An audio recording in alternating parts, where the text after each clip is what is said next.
ശ്രീ ഗുരുഭ്യോ നമ. ജ്യോതിഷ തീർത്ഥം ചാനലിലേക്ക് സ്വാഗതം. ചിങ്ങക്കൂറിൽ ജനിച്ചവർക്ക് കൊല്ലവർഷം 1201 മകരമാസം ആദ്യ ഗോതിയിൽ അനുഭവപ്പെടാൻ സാധ്യതയുള്ള ചാരഫലം എങ്ങനെയെന്ന് പരിശോധിക്കാം. മകം, പൂരം, ഉത്രം, കാലം എന്നീ നക്ഷത്രങ്ങളാണ് ഈ കൂറിൽ ഉൾപ്പെടുന്നത്. ആദ്യമായി ഗ്രഹനില പരിശോധിക്കാം. സൂര്യൻ മകരം രാശിയിൽ സ്ഥിതി ചെയ്യുന്നു. 2-ാം തീയതി മുതൽ ചൊവ്വ മകരം രാശിയിൽ സ്ഥിതി ചെയ്യും. ബുധൻ 3-ാം തീയതി മുതൽ മകരം രാശിയിൽ പ്രവേശിക്കും. ശുക്രൻ സ്ഥിതി ചെയ്യുന്നത് മകരം രാശിയിലാണ്. വ്യാഴം മിഥുനം രാശിയിലും ശനി മീനൻ രാശിയിലും സ്ഥിതി ചെയ്യുന്നു. രാഹു കുംഭൻ രാശിയിലും കേതു ചിങ്ങൻ രാശിയിലും സ്ഥിതി ചെയ്യുന്നു. ഇതാണ് ഗ്രഹസ്ഥിതി. സൂര്യൻ ഈ കൂറുകാർക്ക് 6-ാം ഭാവത്തിലാണ് സ്ഥിതി ചെയ്യുന്നത്. 6-ാം ഭാവത്തിലെ സൂര്യൻ അനുകൂല ഫലങ്ങളാണ് ഈ കൂറുകാർക്ക് നൽകുന്നത്. രോഗദുരിതത്തിൽ നിന്നും ഒരു മോചനം ഈ കൂറുകാർക്ക് പ്രതീക്ഷിക്കാം. രോഗങ്ങൾ മൂലം ബുദ്ധിമുട്ട് അനുഭവിച്ചു വന്നിരുന്നവർക്ക് അതിൽ നിന്നും പെട്ടെന്ന് തന്നെ ഒരു മുക്തി ഉണ്ടാകുന്നതും ആരോഗ്യപരമായി വലിയ ഉയർച്ച അനുഭവപ്പെടുന്നതുമാണ്. അതുപോലെ തന്നെ ശത്രുക്കൾ മൂലം ബുദ്ധിമുട്ട് അനുഭവിക്കുന്നവർക്കും അതിൽ നിന്നുമൊക്കെ ഒരു മോചനം പ്രതീക്ഷിക്കാം. ശത്രുക്കൾ മൂലം അനുഭവിച്ച മാനസിക ബുദ്ധിമുട്ടുകളൊക്കെ ഇല്ലാതാകും. ധനപരമായി ഇവർക്ക് വലിയ ഉയർച്ചയും അനുഭവപ്പെടുന്നതാണ്. ശത്രുക്കളായി പ്രവർത്തിച്ചതിൽ നിന്നും ഇനി കൂടുതൽ സഹായങ്ങൾ ഇവർക്ക് പ്രതീക്ഷിക്കാം. അതുപോലെ എല്ലാ വിധത്തിലും അനുഭവിച്ചു വന്നിരുന്ന ദുഃഖത്തിന് ഒരു ശമനമുണ്ടാകും. പല കാരണങ്ങളാൽ ദുഃഖ ദുരിതം അനുഭവിച്ചു വന്ന ഈ കൂറിൽപ്പെട്ടവർക്ക് മകരമാസത്തിന്റെ ആദ്യ പകുതിയിൽ എല്ലാവിധ സന്തോഷങ്ങളും അനുഭവിക്കാൻ ഇടവരും. ദുഃഖ ദുരിതങ്ങൾ പൂർണ്ണമായും വിട്ടകലും. ചൊവ്വ 6-ാം ഭാവത്തിൽ സ്ഥിതി ചെയ്യുന്നതും ഇവർക്ക് അനുകൂലമായ ഫലമാണ് നൽകുന്നത്. ചെമ്പ് പാത്രങ്ങളുടെ ലഭ്യത 6-ാം ഭാവത്തിലെ ഈ ചൊവ്വ ഇവർക്ക് നൽകും. അതുപോലെ സ്വർണ്ണാഭരണങ്ങളുടെ നേട്ടവും ഇവർക്ക് പ്രതീക്ഷിക്കാം. സാമ്പത്തികമായി വലിയ ലാഭവും ഇവർക്ക് പ്രതീക്ഷിക്കാം. നാനാ രംഗത്തു നിന്നും ഇവർക്ക് ലാഭമാണ് ഉണ്ടാകാൻ പോകുന്നത്. ശത്രുക്കളുമായി ഒരു ഗുഡ് ബൈ പറയുവാനുള്ള അവസരമാണ് മകരമാസം. എല്ലാവിധ ശത്രുദോഷങ്ങളും ഇവരിൽ നിന്നും വിട്ടുമാറും. ശത്രുക്കളെ കൊണ്ട് ഇനി ഒരു ബുദ്ധിമുട്ട് ഇവർക്ക് അനുഭവപ്പെടുവാൻ സാധ്യതയില്ല. ബുധൻ സ്ഥിതി ചെയ്യുന്നതും 6-ാം ഭാവത്തിലാണ്. ഈ 6-ാം ഭാവത്തിലെ ബുധൻ വലിയ വിജയങ്ങൾ ഇവർക്ക് നേടിക്കൊടുക്കും. എല്ലാ കാര്യങ്ങളിലും വിചാരിക്കുന്നതിനാൽ ഉപരിയായ വിജയം നേടുവാൻ ഇവരെ കൊണ്ട് സാധിക്കുന്നതാണ്. ഇതുവരെ പൂർത്തിയാക്കാൻ പറ്റാത്ത എല്ലാ കാര്യങ്ങളും പൂർത്തീകരിക്കുവാനും അവിടുന്നൊക്കെ വലിയ വിജയങ്ങൾ കൈവരിക്കുവാൻ ഇവരെ കൊണ്ട് കഴിയുന്നതാണ്. വളരെ കാലമായി കൊണ്ടു നടക്കുന്ന ആഗ്രഹങ്ങളൊക്കെ സാധിച്ചെടുക്കുവാൻ ഇവർക്ക് അവസരം ഉണ്ടാകും. കുടുംബത്തില് മംഗളകർമ്മങ്ങൾ നടക്കുവാൻ സാധ്യതയുണ്ട്. വിവാഹ നിശ്ചയം, ഗൃഹപ്രവേശം തുടങ്ങിയ മംഗളകർമ്മങ്ങൾ ഈ കൂറുകാരുടെ വീടുകളിൽ നടക്കുവാൻ സാധ്യതയുണ്ട്. വസ്തു വാങ്ങുവാനും വാഹനം വാങ്ങുവാനും പുതിയ വീട് വാങ്ങുവാനും ഒക്കെ ഈ കൂറുകാർക്ക് 6-ാം ഭാവത്തിലെ ബുധൻ സഹായിക്കും.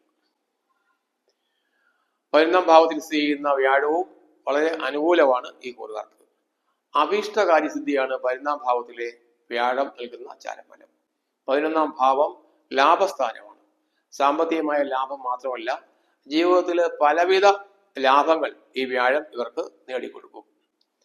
സമ്പത്തിന്റെ കാര്യത്തിലും ബുദ്ധിപരമായ കാര്യത്തിലും വിദ്യയുടെ കാര്യത്തിലും ആരോഗ്യപരമായ കാര്യങ്ങളിലും ഒക്കെ വലിയ നേട്ടങ്ങൾ ഇവർക്ക് വന്നു ചേരും. വിദ്യാഭ്യാസ കാര്യം മുടങ്ങിക്കിടന്നവർക്ക് അതൊക്കെ പൂർത്തീകരിച്ച് മുന്നോട്ട് നീങ്ങുവാൻ അവസരം ലഭിക്കും. അതുപോലെ ഉദ്യോഗസ്ഥന്മാർക്കും മറ്റും ഒരു സ്ഥാനക്കയറ്റം പ്രതീക്ഷിക്കാം.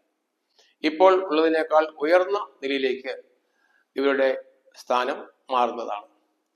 അനുകൂലമായ സ്ഥലം മാറ്റവും സർക്കാർ ജീവനക്കാർക്കും മറ്റും പ്രതീക്ഷിക്കാവുന്നതാണ്. പൊതുരംഗത്ത് പ്രവർത്തിക്കുന്നവർക്ക് കൂടുതൽ അധികാരത്തോടെ പ്രവർത്തിക്കുവാൻ അവസരം ലഭിക്കും. സാമ്പത്തികമായി നേട്ടം കിട്ടുന്ന പുതിയ സംരംഭങ്ങളിലേക്ക് പ്രവേശിക്കുവാൻ ഇവർക്ക് അവസരമുണ്ടാകും.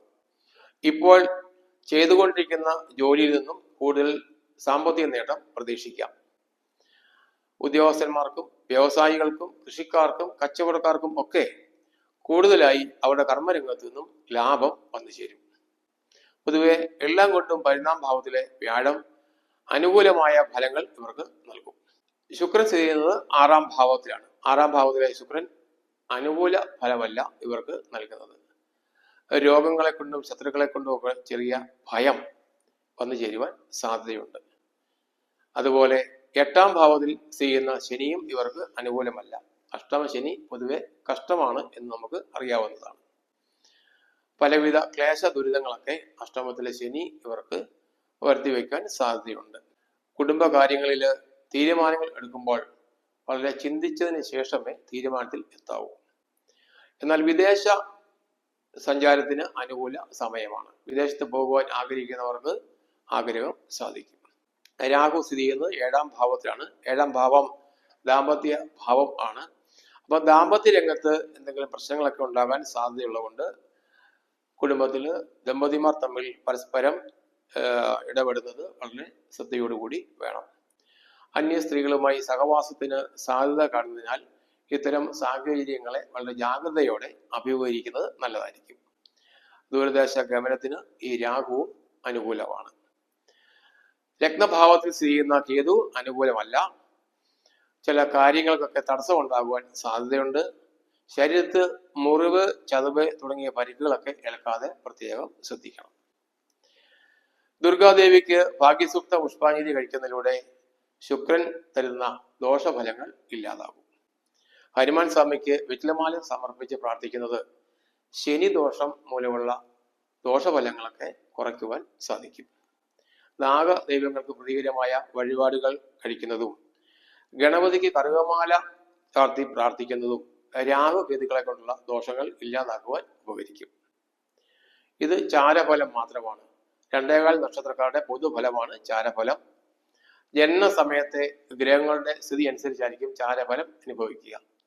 ഇപ്പോൾ അനുഭവപ്പെടുന്ന ദശയുടെയും അന്തർദശയുടെയും ഒക്കെ ഗുണദോഷങ്ങൾ അനുസരിച്ചായിരിക്കും ഗുണഫലങ്ങളും ദോഷഫലങ്ങളും അനുഭവപ്പെടുക.